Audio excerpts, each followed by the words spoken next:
I'm Colin, and I'm from Dallas, Texas, and I have hemophilia A, mild. My mom knows how to treat me, and so when I donk my head or fall and hit my knee, she'll give me an infusion, and I think that's pretty cool. Well, as I look back over my career in hemophilia, the moms have always been there, thank goodness. The initial clinic visits, most of the visits to the emergency room and clinic for an acute bleed and for information, getting information about hemophilia. Now the dads have been there too, but the moms have really been on the front line. I remember back to the very, very difficult time in the 1980s when HIV was first surfacing, and not a whole lot was known. There were a lot of fears, a lot of irrational beliefs out in the community about people who were HIV positive. And two mothers' actions stick with me and will stay with me my whole life. One mother out of the Metroplex area who lived in a more rural area of Texas had two sons with hemophilia, and she got herself on the blood bank of her local community, and in fact moved up to chairperson of that local blood bank, and was able to arrange for that community to acquire female cryo, which at that time was the safest product because it had just become known that HIV was prevalent in the untreated factor products. And so she prevented not only her two sons from ever developing HIV, she also protected citizens in her community who might need blood transfusions because of an auto accident or anything else from being afflicted with HIV by making female cryoprecipitate available to her community residents. It was quite impressive.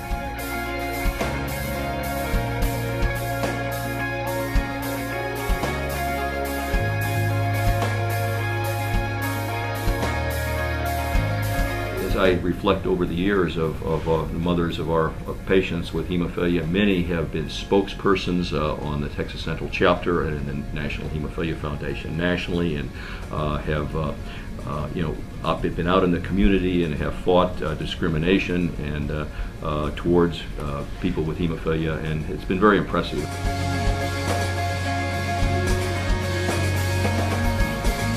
The second mother I will never forget is a family who lived in a very rural, very rural area on the border between Texas and Louisiana.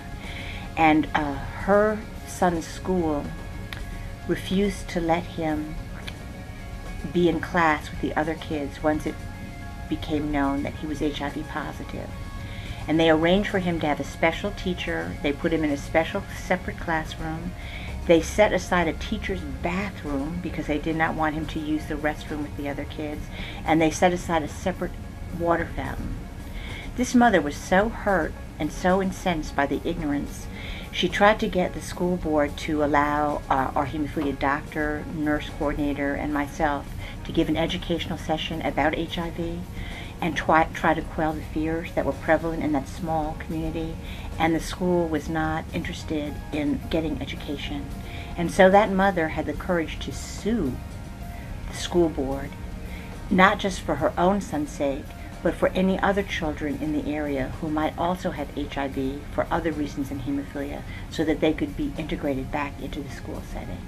I think both those mothers showed tremendous vision and courage.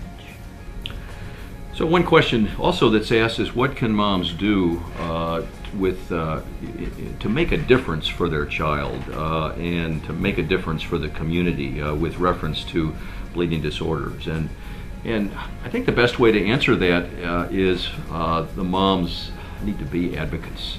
They need to be advocates for their individual child primarily, to support them, to nurture them, to see that they get every possible opportunity. But their son having hemophilia, I think there's another, the advocacy goes beyond just for their son. I think they really do owe to their community and to their society, as all of us owes, an obligation to make things better.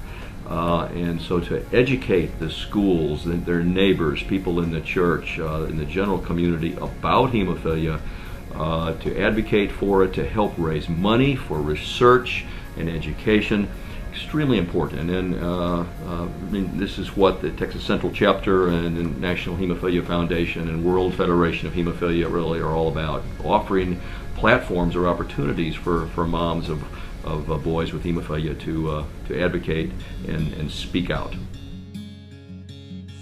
So my mom really helps me out. I love her so much, and she gave me courage and ease myself. And precisely that is why I'm telling you tonight, I'm telling you tonight. You mean everything to me, like salt is to the sea.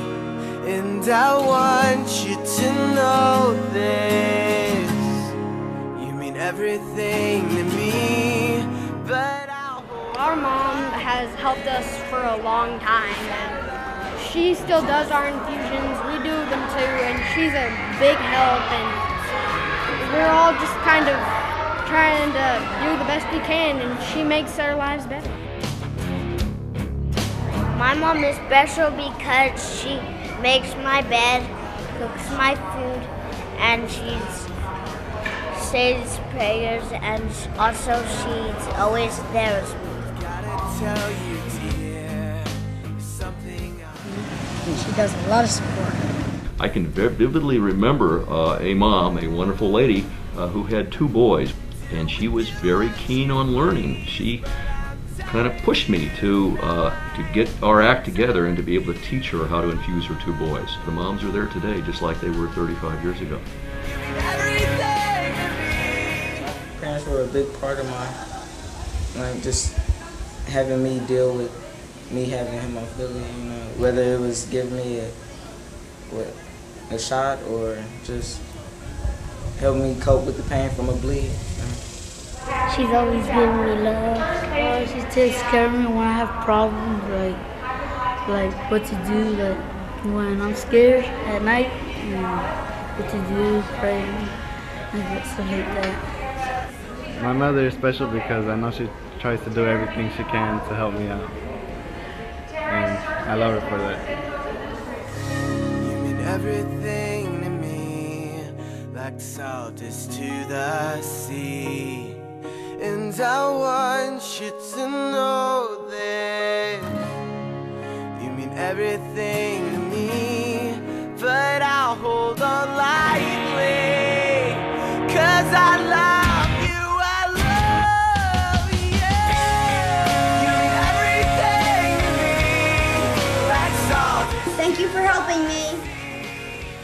Thank you, Mom, for supporting me. Thank you, Mom. Thanks, Mom. Thanks, Mom. Thanks, Mom. Thanks for supporting me.